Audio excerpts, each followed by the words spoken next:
Shit. Crazy. What is up, and welcome back to another episode of the Miseducation of Music. You are here with J-Treb as always, but today I have a very special guest in the building, man. So excited to have this man on, bro. We got the writer, host, comedian, rapper. Man, we got TJ Stokes in the building, man. Say what's up to everybody. I do a little something, man. A little something. Everything, G. You know, the other day I told my dog D-Lou, I was like, man, I'm the jolt, not the goat. J-O-A-T, the jack of all trades, man. Bro, hey, I do everything. Hey, that's what's up, bro. Hey, you literally do everything. And that's literally why, when I even reached out to you to do the episode, I was like, G, you just got to come on the show. I was like, bro, we can talk about damn near anything. We can talk about how you got into any of these lanes.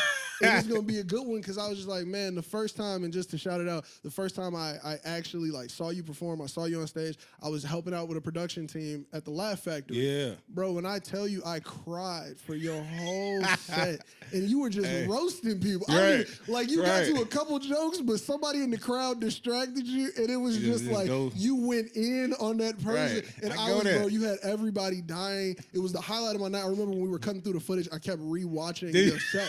I was like, bro, this is hilarious. Like, it was still just so funny, bro. So just I want to big up you and salute you for that. Thank you, man. And then the love you show on social media. Oh, man. You put me on to one of my favorite new artists, Teddy. Bruh. Shout out to Teddy. And man. You are always just supporting other people who are creatives in the city, other people on their grind. Like, bro, that's so dope. So just to have you here is crazy awesome, bro. Hey, man, you got great energy, man. And that's all I do. Like, a lot of people tell me, like, man, your page looks like a promotional page for other people, like, because you don't even promote your shit like that. But it's like, I don't know, man. I think, like, it's so dope to see somebody who's that invested in just like, yo, everybody's doing dope shit. Mm-hmm. And I don't know why I look like a promotional page for other people, because I'm always on there looking at your shit too, bro. Anytime you start that camera up and you in the car, I know I'm about to die. Oh, man. Bro, I got to bring it back, you know what I'm saying? Every time, bro. Over the summer, I was just waiting for it. I was like, bro, it's like he get in the car, you going to tell me something hilarious, man. I be on the way home from work and I just be singing, man. Have my little nighttime story with Stokes or something. Oh, man. Hey, I will watch story time with Stokes. I will watch story time with Stokes, G. Hey. Now, so you're a comedian, you're a rapper, you're a writer, you're a host. What came first? How did you get into all of this? What point did you start from here? What actually, I started in music. Okay. Literally. Gotcha. You know, I'm old. I just turned 40. Okay, so that's shout out. Y'all see why I got the pillow behind my back? That's what old. Right. I was sitting on here before I was like, oh shit, I ain't gonna make it no hour and a half. This one kind of low. Right. When we go like cut, I got to get up. Okay, you know what I'm saying? But I about 2002, I started making beats. Okay. I used to produce. I used to really be into it. So what? That's like FL one time. Yeah. That's like, man, that's party like a rock star. Yeah. I was making beats like party like a rock star. You know, Kanye, College Dropout. I used to do a lot of sampling. Like I still have beats to this day that people used to rock with me back in the day. They're like, yo, can I use that beat? Bro, that's what's up. It's like that's that. Sample heavy. Like, that's the time of just the doors busting open on the Chipmunk Soul. Yeah, that's all I did. Everything. Just Blaze with the live instrumentation. Oh man, yeah. Just I'm gonna send you some with that stuff. Big drop real quick. I'm gonna send you. You gotta have a snare. Bro, for real, I got that. Oh, that's a good time of music. Personally, I'm a little biased because that's the time when I was literally just CDs, whatever I could get. Oh yeah. Drought 1, Drought 2, Carter, bro, anything I could get my hands on. I remember making beats and couldn't wait to finish it and burn one song on the CD just to listen to it in the top. Okay, that's a whole different era. We gotta start there. Then. Okay, what was the setup? What were you producing on? Fruity Loops. So Fruity Loops. What's the computer you rocking? Just I had a regular IBM joint, the desktop with the screen, and I bought some speakers. They wasn't like that, you know. Nothing. J-Treb got them real speakers. Nah, you know what I'm saying? Hey, shout out Feature Form Studios, bro. They different around here. I had the computer speakers, and then I eventually bought some $50 speakers. But I made beats in my room. Gotcha. I was chopping up That's samples. the OG hustle, because by the time I got to college, it was all on the little laptop. Yeah. I had everything on the laptop, some headphones. That's why I started. And that's what everybody doing now. Oh, yeah. Bro, you can do it on the little iPad, on the phone. Yeah. Bro, people are for real like Henny the Business. Yeah. So he made one of the beats for the Dreamville project, Revenge of Dreamers, on an iPad. See? That's a Grammy-winning production. See? That's I learned iPad. I learned that a long time ago because I was one of the first people that I knew of around me that used Fruity Loops and shit. Yeah, like so that. I made beats, but everybody else had hardware. Yeah. So I saw that. Analog was I tried to switch to hardware and couldn't do it. Right. I had an MPZ 2000 XL. Man. So that was expensive. Yeah, that cost $2,000. $2,000 in 2001 is a different $2,000. Man, yeah. Inflation, people. But man, I couldn't figure it out. It wasn't for me. Mm-hmm. So I went back to the to the laptop and the desktop, and that was my thing. Gotcha. And I felt like I was not doing what I was supposed to do because everybody that I knew who was on used hardware. But now, if I had stuck with it, that's what I'm saying. Everybody on digital, right? Now they on digital, right. I'd have been Kanye in this mud. I'd have dropped Donda. You know what I'm saying? Vera, shout out to my mama. That's what I'm saying. You got David Showmom's. Right. It's like, man, I would have been up there with a mask on. Straight up. I wouldn't have had no damn Kardashians. No. Okay, Mike. That's it. He like segue. Cut it out. That's where you would have made the cutoff between you and Ye. I feel that. Yeah. But so you were making the beats, and just to keep with this story, I want to figure out what came next. So you were making beats in the room. Obviously, that had to make you feel some way. Because I know when making a beat, people don't know it if you ain't never made one. Man. You feel like you the shit. Yeah, even that one beat, even when it's trash. You like, hey, bro, I just created this, and you can't tell me nothing right now. You know it's bad. That feeling in your life. I did. The butterflies. I had hooked up with these guys in Arkansas, my boy Piff and my boy Ferocious. Shout out to Ferocious. He did the track for Case. You know what I'm saying? They out there. They doing it. So I used to fly out to Arkansas with them all the time, and I would sell. I didn't sell beats at that point. I was more like how I am now. It's like I'm just trying to create a vibe. So I was with them. It was a family affair. I used to do beats. I used to be drunk on stage like Dame Dash, doing a little thing because I made the beat. It was like, I am the Dame Dash of this stage. Hey, I got some footage. I'm going to send you something.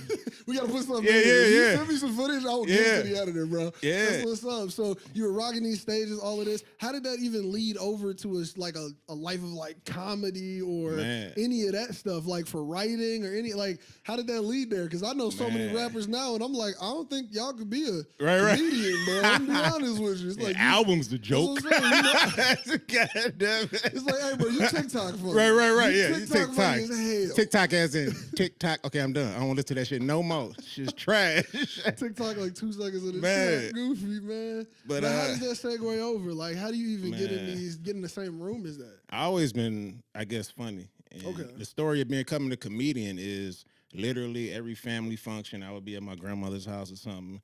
And my aunt would always say, like, you missed your calling. Because I'd be, like, you saw me on stage, that's what I would be doing. Just always hitting people with that rapid fire back and forth. And shit, my grandmother would be like, boy, you missed your calling. So fast forward, I got a job for the government, and I had to move to California for 6 years. And that distracted me. So I didn't do any more music ever again. Wow. Until Teddy.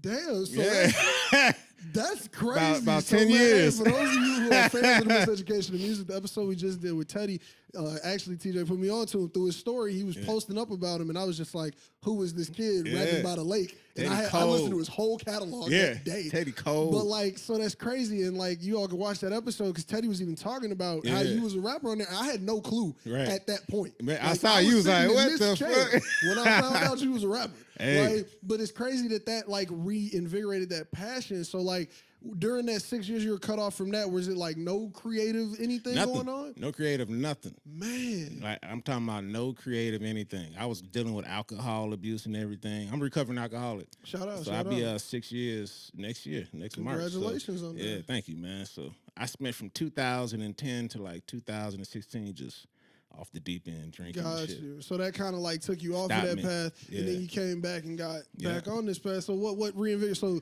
I'm assuming the comedy is involved in that. Yeah. I stopped drinking and everything in 2017. At the end of that year, I went through a bad breakup, and I was like, I ain't gonna drink no more. I'm gonna try this comedy thing. I'm gonna try it. Man, and so comedy was just you were like, oh, I need something else. Random shit to do. Yeah, random shit. It was January 2018. I took some classes at Second City downtown. Man, shout out Second City. A lot of legends have gone through there. 4 or 5 months, and after that, I started doing open mics in the city. Man. Yeah. That is so dope. So tell me a little bit about this first comedy setup, because I know that had to be equally as nerve-wracking as that first beat you make. but it also had to be fulfilling in some way. So it was. How was it? How was this first set? What was it like going? My first set, I can't even lie. I shut it down. I can't even. I watched it the other day. It's crazy. Like it just comes naturally. Gotcha. And I tell people I'm not being cocky. I'm just saying like it's just. It's one of those things, you know. It's fun for me. Like, I don't sit home and write jokes. I really don't never have a set really. wow. I just kind of go up there and I be like, well, I got some shit I thought of at work. Let me see if I can figure this out. But usually, like all my sets, I'm figuring shit out. That's crazy. Hey, man. That's so impressive. That's equally impressive to me as when a rapper says they don't write bars and they have great raps. In the studio, yeah. Because, I mean, look, I have told all my homies that you're one of the funniest comedians I've ever seen in my life. So just to know that that's the process behind it, like, man, that's crazy. So you got up on that stage, you shut it down, and it was like, that was shit, it. maybe I didn't miss my call. Right. The call was right here. Like, I knew I was funny at that point when I did my show, and I had like 20 family members come out, and we were standing in front of the Second City just talking.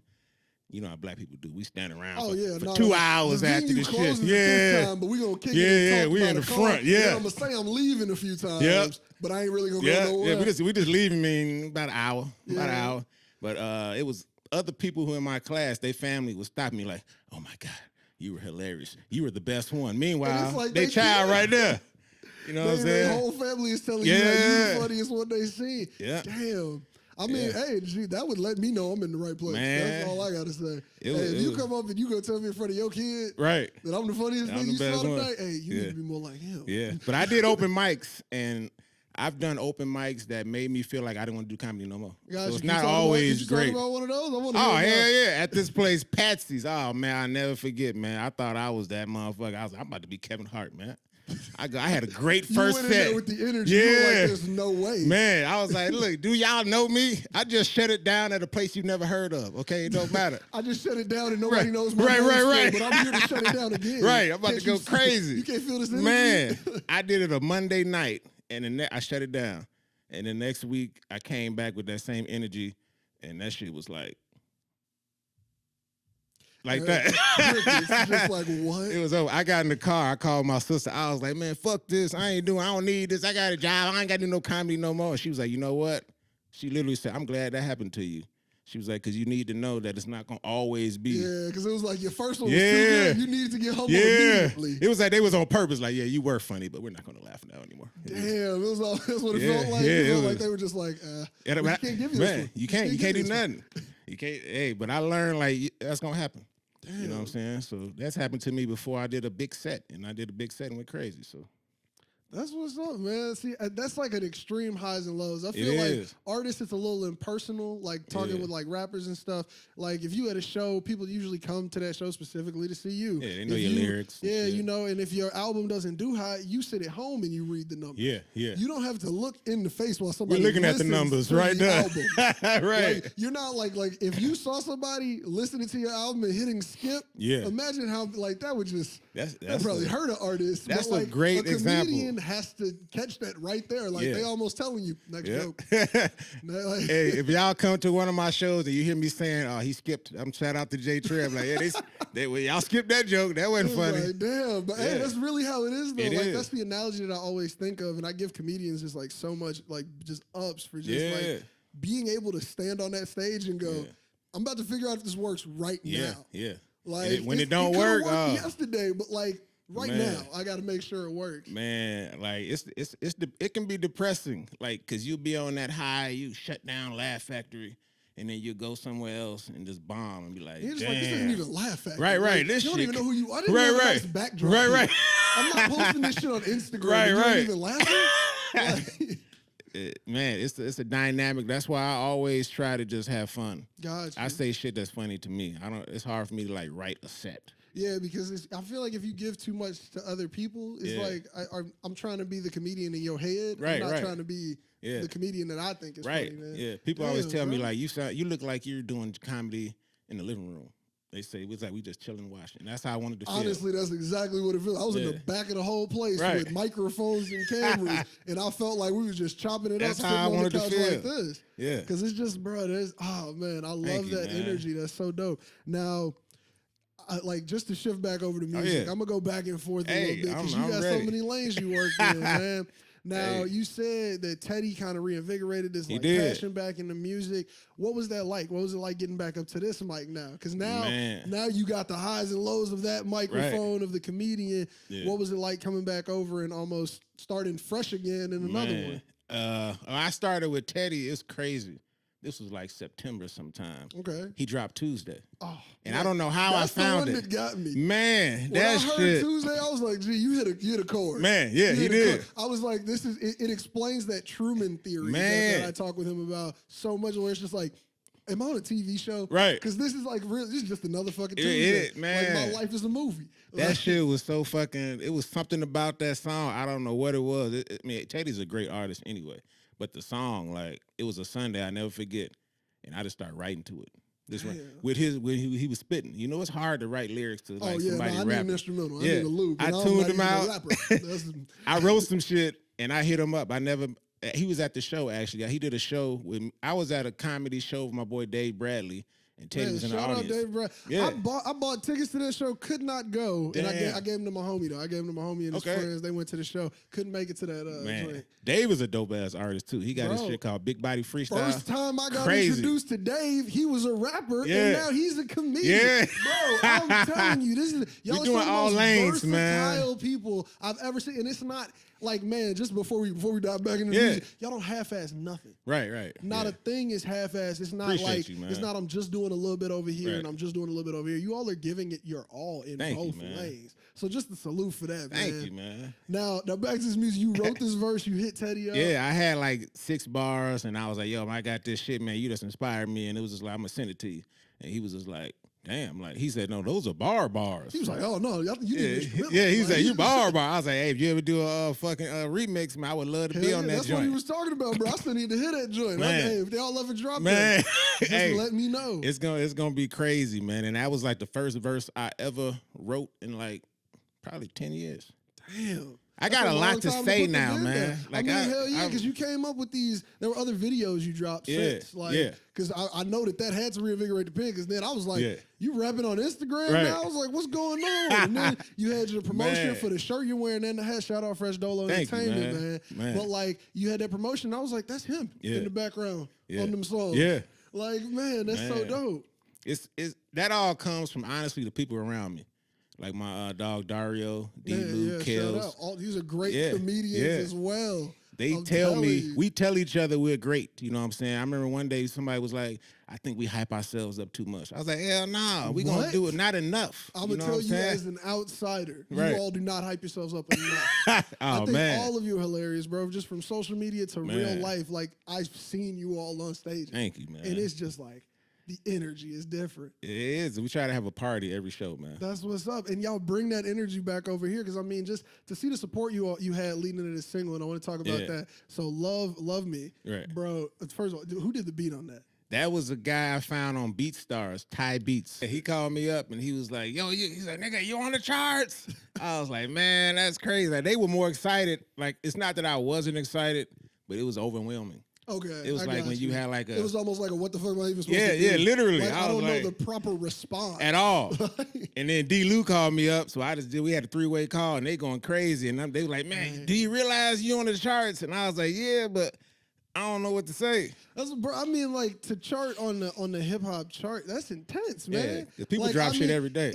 And people drop shit every single day, and I was just watching it climb numbers. Because I remember the first time I saw the post, I was like, oh shit, I went over to the charts. I was like, it's 2 numbers up from what it was on that screenshot. And it kept going up, and I was like, do you remember what number you settled on? 120. 120, man. I wanted to break that 100, man. I was like, man, but 120, that's such an accomplishment, man. I'm glad that I can give you your flowers. Man, thank you, man. Dope. I remember you hit me up. Shout out to you, man, because you show a lot of love, and your message, you was like, yo, man, like, congrats, man. He's like, what else do you do? He was like, I don't know what the fuck. Man, and I don't even sit here showing love. I just want to thank everybody for sharing art. Yeah. That's my biggest thing about just even this podcast. Right. Like, you put that art out and you shared it, and people obviously, like, they resonated with it. Man. That's how powerful art is, man. So to just see you hop around these art forms and to chart man. in another, or man, like, come on. Like, I was hesitant to drop that one. I mean, I don't even know why. You literally, come on, man. Like, you going crazy on these stages as a comedian, and then you come over here and you chart. That's exactly what I meant by y'all weren't half-assing nothing. Because it's like, you could really go over here and kill a Laugh Factory crowd and really go put a song on the charts. Yeah. And that's 1 week for you, my man. Yeah. You know what I'm saying? That's what happened, too. It was crazy because we had a show November 18th. Yeah. Man, if I didn't have my live show I do on Thursday nights usually, I would be at every one of these. Man, I did 10 minutes. I did 2 jokes, barely. And it was just... It was over with. Yeah, it was over, man. See, you got these weeks like this, and it's just like, man. So...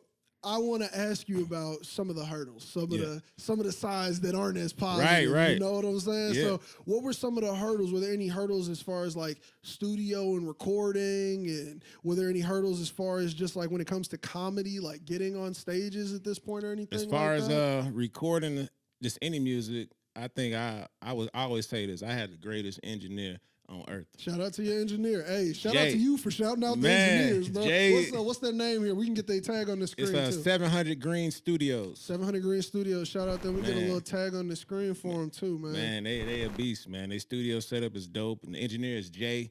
And I realized working with him, that's when you have to really have a relationship with somebody because you get comfortable. Parts. Yeah. It's 2 parts. You and tell the story 2 ways. You told the story into the mic, they tell the story into the ear. Exactly. And I'll look over at him, I'll be doing something, and I'll be like, I think he'll be like, I already did it. And he'll play it, and I'll be like, that's what I want. That's that synergy right there, bro. That's good energy. Yeah. So I'm assuming that's somebody you're going to keep working with because that's some energy you can't just find nowhere. I told him, you're the only person I ever want to work with, man. That's what's up. So smooth studio processes, any times of like, man, I can't really get this right on any of these nights. Oh, yeah. I've been working on this. I can't get no verses out. Yes. Getting the whole tape together, yes. all of that. I've been working on a one song in particular. I've recorded it twice. And Saturday, I'm going back. And it just don't got that energy yet? And I'm bringing Teddy with me. Okay, I hit him up. I was Teddy is an engineer as well, boy. Teddy got an ear. Man, that's why I hit him up. I hit him up 2 days ago. I was like, man, I'm working on this track. And I had this singer come and she killed it. So, you know, when you're around somebody who kill you, like, okay, bro, I got to do my shit over now. Mm-hmm. The same verses and everything because I write from the heart. So it's not trying to write bars.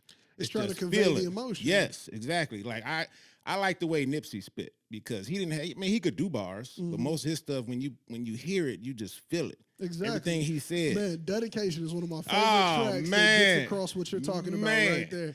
Like when he screams dedication on the track, dedication. It don't matter if it's in tune. Right. It don't matter if it was in time. It's how you feel. You know exactly, bro. Yep. It's hard work, man. Bro, you just I'm in it off jump. Victory lap, the intro. Oh man, that whole Victory lap was crazy, man. Hey, saluting that, man. Saluting that. So, I'm doing that. This is the biggest hurdle because it's easy to go in there and drop bars. Okay. But I realized when you're making songs, it's totally it's a different energy right there. And then I heard Jay-Z say at one point, it was a long time ago in an interview, he's like, when I make music, you know, you got to get it right because they're going to listen to it forever. So it can't be half-assed. You know what I'm saying? I could, like D. Lou said, we listen to it. He's like, yo, if you want to drop it right now, I'd be cool with that. But he's like, if you want to work on it again, I'm cool with that too. So it's like, yeah, I'm just gonna do it again. And see, you can't pressure that pen space as CeeLo used to say in raps. Right. But like it's one of them things where it's like the artistry is the important part. So if you think it's ready, that's your art piece. You put out. I mean, even like down to like a painter. And man, I've been making analogies this whole damn episode. Yeah, you killing it. I'm about to watch this like, yo, this is why you said this. This is. But nah, like with a painter, it's like a painter can keep going on that all day. And I think that's kind of like the analogy I was thinking of when you were talking right there, where it's just like a painting can technically never be finished. Yeah. Like you can just keep going over, keep adding something in the corner. But like whenever it's ready, it's ready. You feel it. That's for you to feel. Yeah. Man, that's nice. It's a butterfly feeling for me. So I'm assuming from what you're saying, the hurdle is like making sure everything has that feel. Right. Making sure. Just giving that dedication to it. Making sure when I walk away, I feel like it's ready. Oh, okay. Because people around you, they're excited for you. So they want you to drop it. But they don't know that, you know, I had to have that feeling like, nah, it ain't there yet. Also, like, they're not the one with that art inside of them. Right. So all they're getting is a little projection of what you really know you trying to get across. Right. Yep. Man. Yeah, so that's why I hit up Teddy. I was like, he has a song. I emailed it to him. He's like, yo, we gonna work on it. So, he probably gonna come with some coach me through it. Teddy don't play. That's another hustler in the game, bro. I was talking with him about the plans he got coming up, and I'm just like, the visuals is ridiculous, dog. Hell. And I love the way he do it because he work. He might do a little something, and then all of a sudden it's boom. Yeah, you know but see, like, and man, he was talking about that process, how him and his wife get that stuff out. Yeah. I was like, bro, salute to you for just doing this all in the crib. Man, like, that's the only way to do it. Or rock with people like with you. It's organic.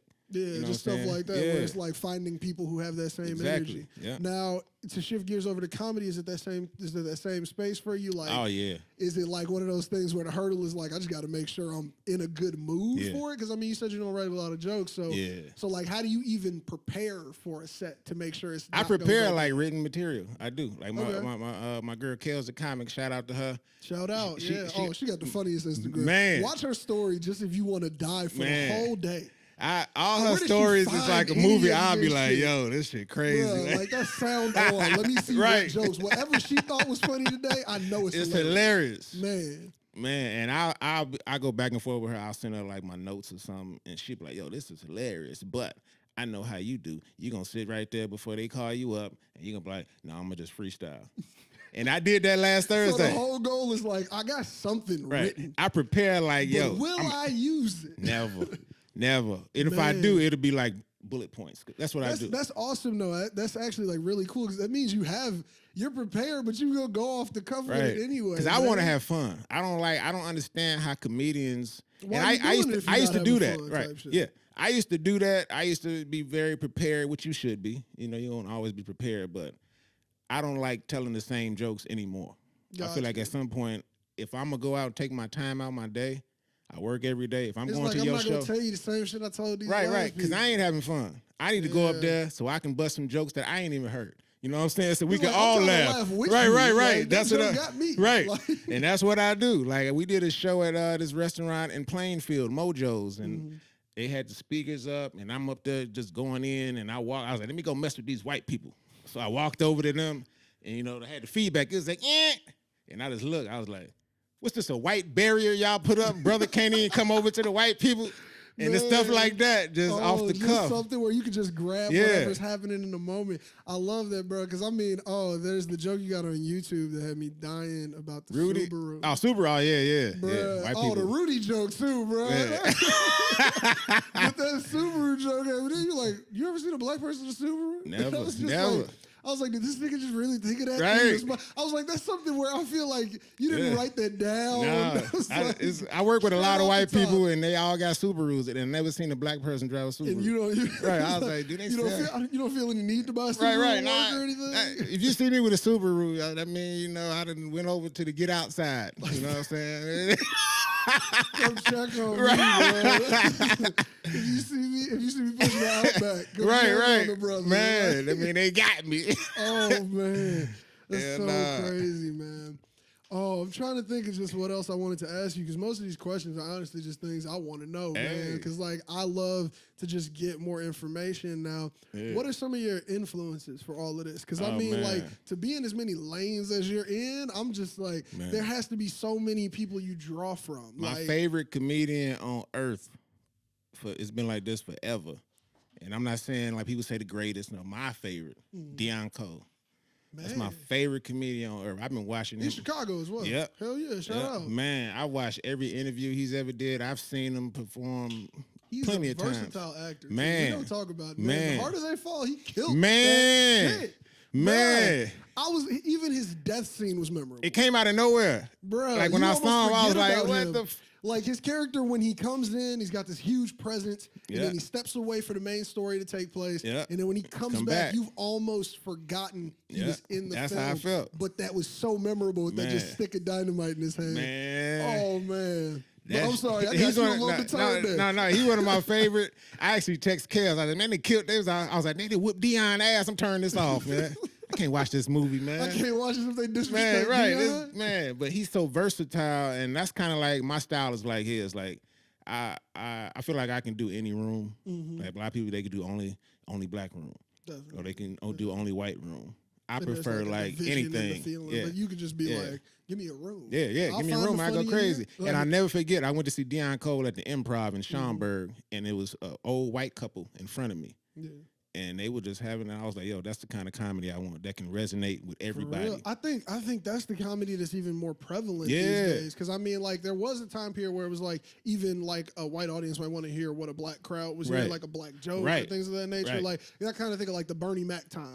Where it was like, he's actually just telling black black jokes, yeah. That's really what but everybody just wanted to hear it. Whereas now it's like, nah, these jokes are really just for all rooms. Like the 85 South Show kind of shows. Man, I love Carlos Miller. He funny as hell. People like, man, that's one if I can ever, my pinnacle podcasting is like, I interview Los and it's like, oh shit, it's over. Hey, like I'll retire. Man, it's like, what the hell? I watch so many of his interviews. He be dropping so many gems. It's a different side. I love the way that he approaches things, because he's another person where it's just like, it's like any room is anything. Like you look out to a crowd for the 85 South Shore or DC and Fly Chico, any of them individually, and even shout out Clayton English. He's on Hawkeye, the new show on Disney Plus right now, bro. He has a full role, and I'm sitting here like, I've been watching 85 South Show since 2015. Right. And I'm just like, I'm like, bro, the dreams. I was like, bro, you can't tell me I can't get what I'm working for. Hey, don't I'm ever watching stop. These people hustle, bro. Man, you gonna play this in 5 years and like, damn, J-Treb, man, Hollywood. It's real, bro. Because I'm just like, I'm looking at these people and I'm like, oh no, they really get to where they're going for this hustle.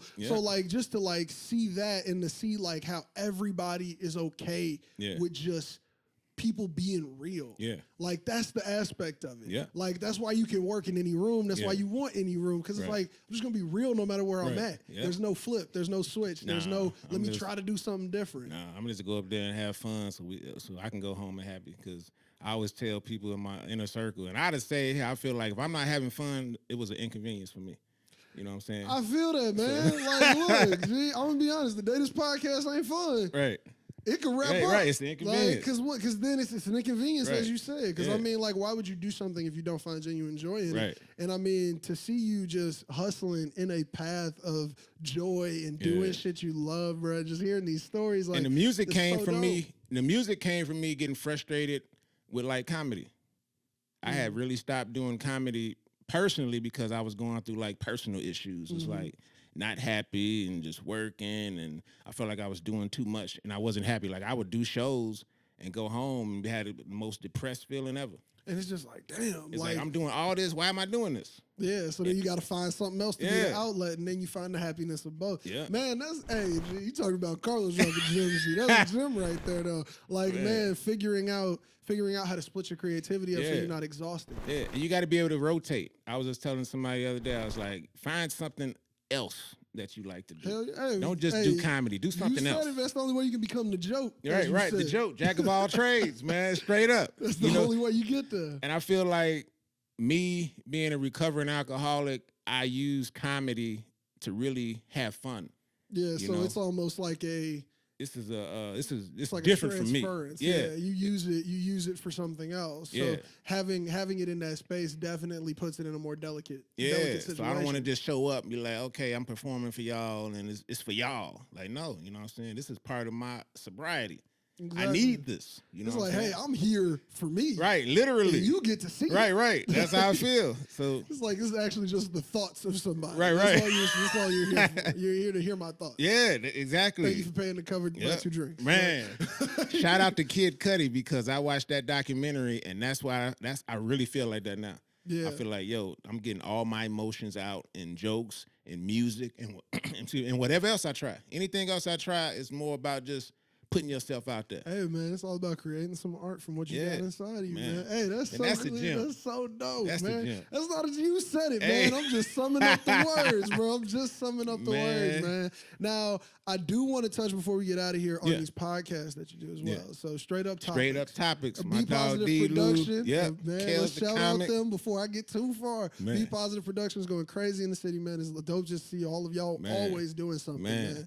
So, Straight Up Topics, you talk a little bit about that? Talk about your co-host on there? Straight Up Topics started last year, and it's funny, like, people think I knew Dario and D. Lou forever. I've known them for maybe 3 years now.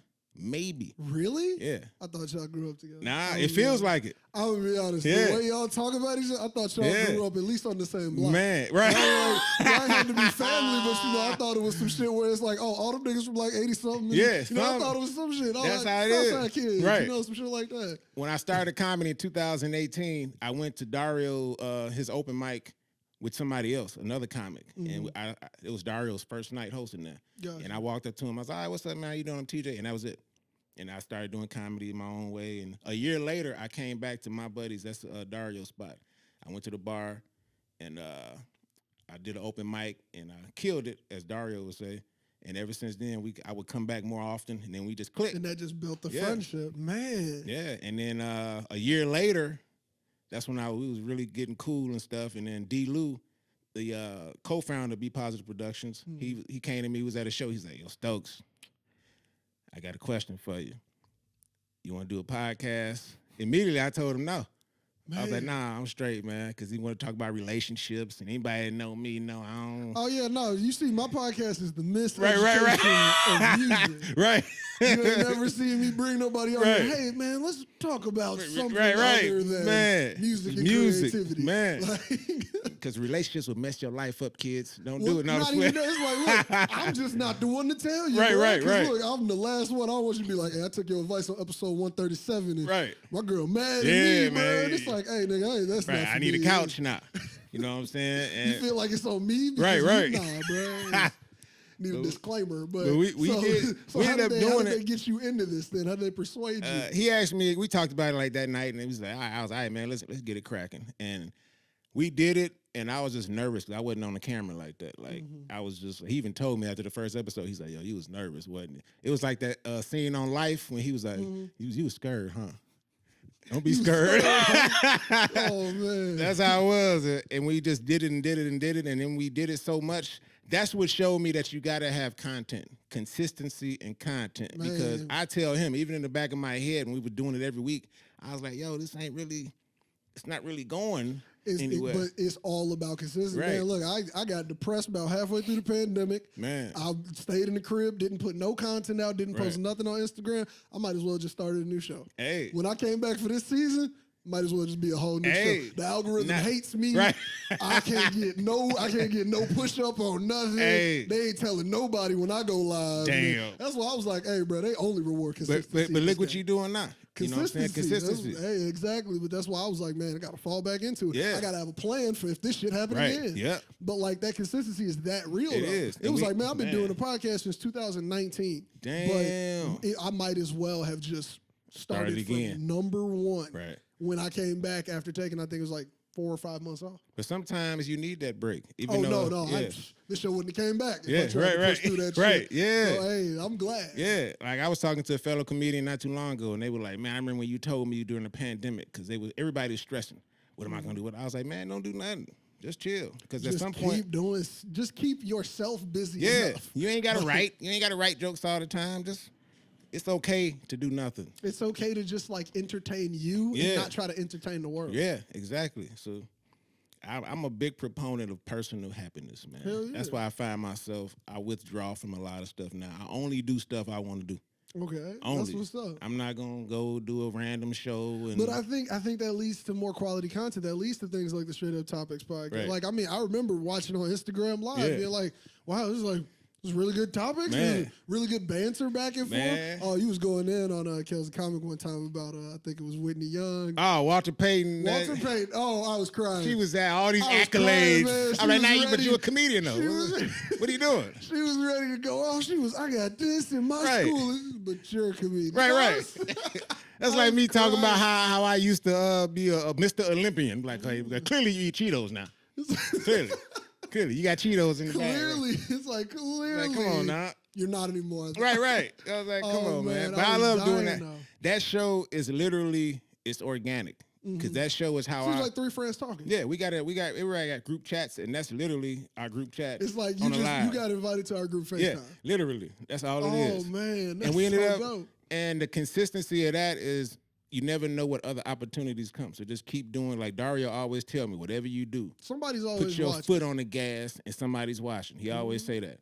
and things are happening, and he'll be like, yo, I told you people was watching, man. Exactly. So when we got the Laugh Factory. Even if they not, when they find you, they got stuff to look back they can be like, damn, scroll. They'll be like, what you been doing this forever, right. man? And I never imagined that an opportunity would come with the Laugh Factory. Now we got good vibes and straight up topics. On the Laugh Factory stage, like, what the fuck? Man, to see y'all on it, first of all, so that was my first time in the Laugh Factory when I came up there to do that show. Really? So I had always seen it. I'm a huge fan of comedy so much. Like, I love it.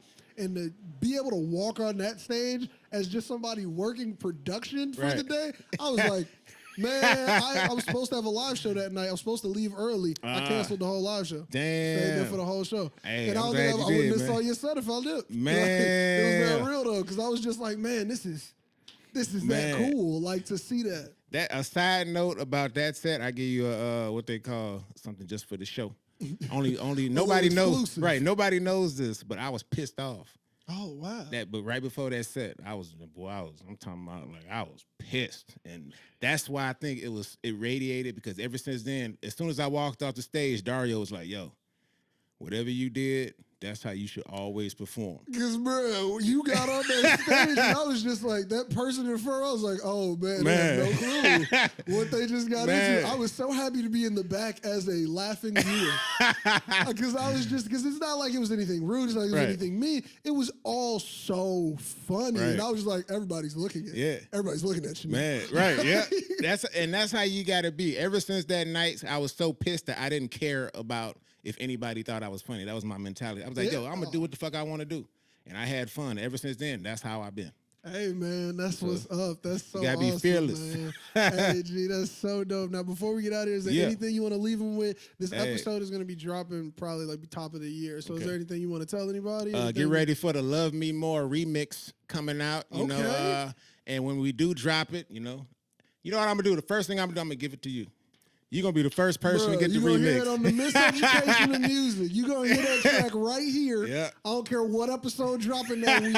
It's popping up in the middle of the episode. You're going to hear it, man. Hey, I love a good exclusive. Yeah, you're going to get the exclusive on that one. And I got another joint I might throw at you just so you can check out. Definitely, man. You know we're always supporting, and you know you're always welcome over here to just come promote if you need to, Thank you for having me, man. All I want to say is, man, show love out here, because you never know what somebody's going through, man. You can brighten up somebody's day just by saying what's up. So, spread some love. I appreciate you. J-Treb, please don't stop doing the behind the scenes of the beats. What's the name of it again? Oh, man, the sample breakdown. The sample breakdown. I got to get back on him. I got on him. I put him in the stories on blast. He did, man. And I'm not going to lie. I wrote 2 more scripts that night. Thank you, man. So I got like 4 of them. I got 4 of them that are written. Good, I just got to get that time to record, like I was telling you. Man. And once I get that time, it's over. And because I'm a fan. You know what I'm saying? I'm a fan of you and everything that you do. That's why I'm always on your page, and it's organic. So I appreciate you for having me here, man. And anytime you want to come to Good Vibes, man, just let me know. Oh, man, I'm definitely going to come up, man. Hey, thank you, TJ, for coming on to this show, man. We're going to have the outro track be Love Me on this Love episode. Me More. Love Me More. That's what I'm saying. So, look, we're going to have it right here. And then keep in mind, you're going to come back for the remix here.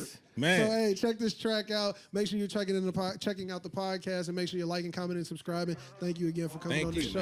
And we out. Icing on the cake shall be no longer will I hold back from always protecting me.